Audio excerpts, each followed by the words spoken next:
Hello and welcome to Cook Command Center tutorials.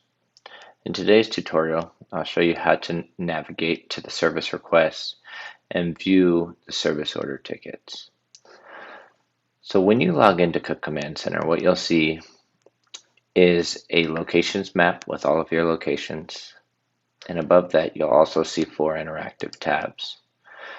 Those interactive tabs are clickable, so they'll take you to the same locations that the menu icon on the left-hand side will. So as you can see, security open service orders and service requests. They'll navigate you to the same tab.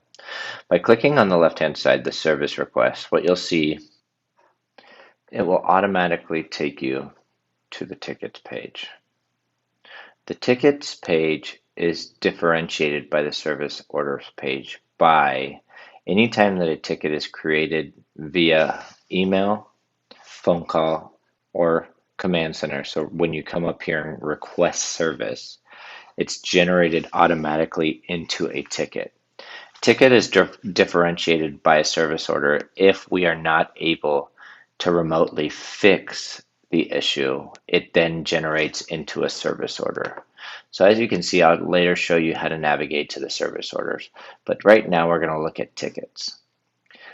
So in tickets, you do have sortable options again on the top. You also have an action, and you can also see bundled. So bundled means that there are multiple tickets referenced to one generic or one specific piece of hardware.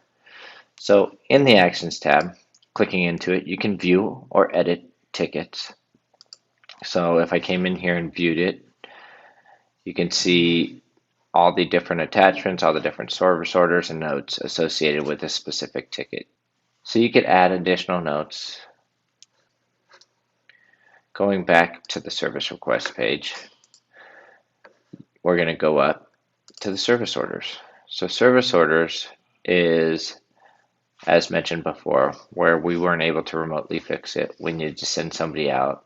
So you can come in here and actually view the details. So when opening up the service request, what you'll see is the associated work order, the location, the problem, the stage of the work order, the status, the open date, and the scheduled date. You'll also see the associated technician on hand. You'll see associated notes with the call, and you can add additional notes. You can escalate the call or cancel the call as well. Lastly, if you need to request service, you could request service here. So you'd put in a title.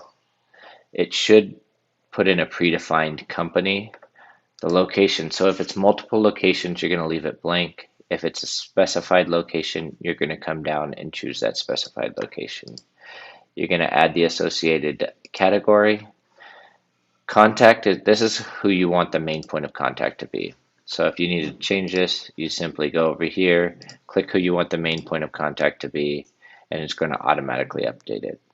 If you wanted to add a carbon copy, so add a CC, you can go over here, add a CC, and then they will be attached to any relevant information on the case. If you want to add an attachment, you simply come over here, browse for the attachment, click save, and you'll see it update. In the description field, we ask for as much information as you can provide so the technician knows what's happening or what's taken place with the specific piece of hardware. Click create, and you'll see that ticket created.